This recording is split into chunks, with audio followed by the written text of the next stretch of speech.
जाते थे, प्रतिदिन की प्रक्रिया थी उनकी।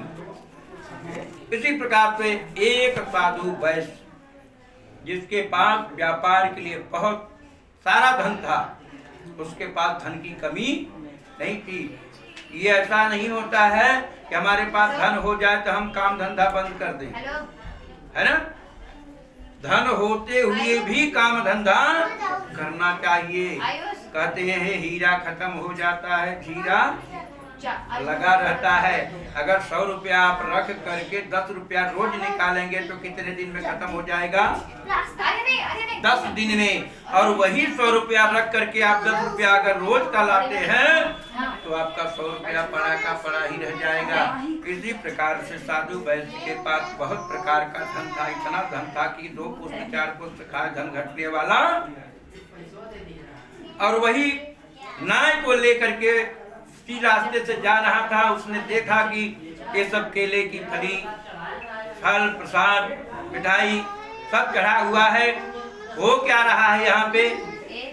बाकी सब बैठ करके सुन रहे हैं। एक ही आदमी है बक रहा है।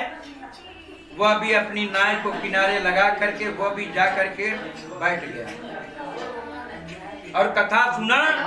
और कथा सुनने के बाद राजा से पूछा कि राजन यह आप क्या कर रहे हैं? इसको करने से क्या लाभ मिलता है? शांति बना भैया। राजा ने बताया कि साधु वैश्य यह संतान देने वाली पूजा है। कौन सी पूजा? संतान देने वाली। और राजा ने जब वैश्य ने पूछा कि मिलता क्या क्या है, तो भगवान ने कहा कि धनहीन धन पाता है, संतानहीन संतान पाते हैं, भयभीत भय मुक्त हो जाते हैं और मन चाहा फल भोग करके स्वर्ग की प्राप्ति करते हैं। हम आप मनौती मानते हैं ना, कहते हैं भगवान हमको घर दे दो तो हम उसी घर में गणपति बिठाएंगे, सत्यनारायण कथा करेंगे, कहते हैं ना। भगवान देने में देर नहीं करते, हम आप वह पूरा करने में देर करते हैं।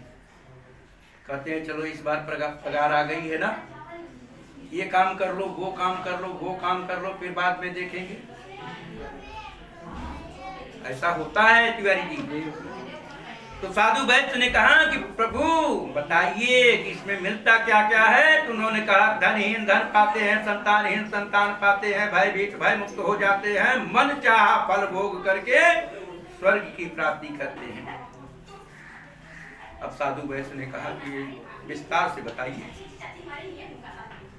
जितना आप बताए विस्तार से बताओ। हमारे पास सब कुछ है, एक कमी है। क्या? संतान नहीं है। अब उसने मन में संकल्प कर लिया कि हे भगवान, जब मेरी कोई संतान होगी तो महाशक्तिमान सत्यनारायण भगवान का कथा, ऐसा उसने मन में संकल्प कर लिया। और व्यापार से निवृत्त हुआ और अपने घर गया जब, तो अपनी पत्नी को बताया कि हमने आज संतान देने वाली पूजा देखी है। कौन सी पूजा? संतान देने वाली। हर स्त्रियां जो होती हैं, जो चीज जैसे संतान के लिए ही वो उनकी दुख होता है। अगर संतान नहीं है तो उन्हें बहुत बड़ा दुख है। अब वह सुनते ही उसके मन में वह खुशी आ गई, ये भगवान हमारी विनती को सुन लेना। भगवान की कृपा है, भगवान देने में देर नहीं करते। 10 महीने के बाद एक कन्या का जन्म हुआ। उस कन्या का नामकरण संस्कार किया गया, उसका कलावती नाम रखा गया।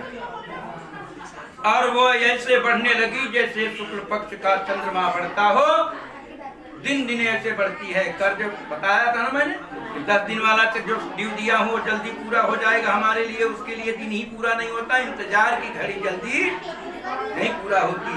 तो कन्या दिन दिन ऐसे बढ़ने लगी जैसे शुक्ल पक्ष का चंद्रमा बढ़ता है। और पत्नी ने जाकर के पति से बोली कि आपने सत्यनारायण भगवान का कथा करने के लिए संकल्प किया था कि जब कोई संतान होगी तो महाशक्तिमान सत्यनारायण भगवान का कथा करेंगे। अब बिटिया बड़ी हो गई है और आपने सत्यनारायण भगवान का कथा नहीं किया। उसने कहा अगली बार व्यापार से आएंगे तब कर देंगे। ऐसे तैसे में टालते गया।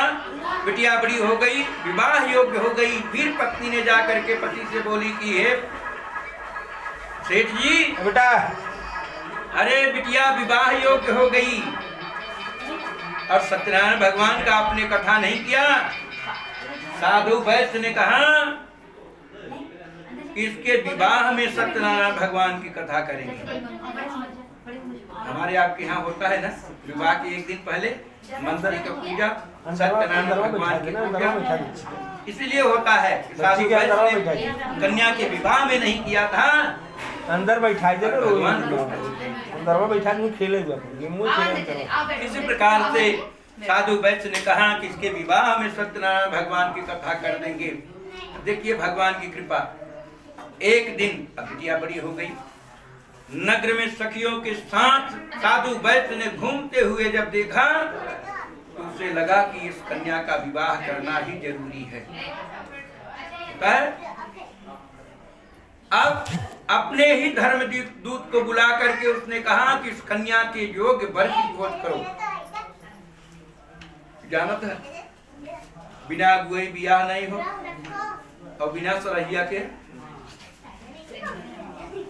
तो उसने अपने धर्म दूत को भेज दिया, कंचनपुर नगर को चला गया। वहां जा करके सुंदर गुण युक्त वैश्य पुत्र को लेकर के आ गया। कहा सेठ जी यही एक सुंदर लड़का दिखा, देख करके अपनी कन्या का विवाह इसके साथ कर दीजिए।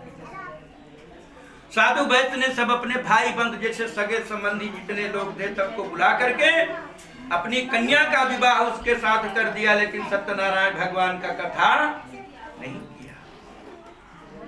इति श्री स्कंद पुराणे रेवा खंडे श्री सत्यनारायण कथायाम बोलिए सत्यनारायण भगवान की जय। गैया की जय, गैया मैया की जय, जय गैया की जय, गैया मैया की जय, जय गैया चरवैया कन्हैया की जय हो, गैया चरवैया कन्हैया की जय हो, गैया चरवैया कन्हैया की जय, जय गैया चरवैया कन्हैया की जय, जय गोविंद जय जय गोपाल गोविंद जय जय गोपाल जय जय राधा रमण हरि गोविंद जय जय। बोलिए बन बिहारी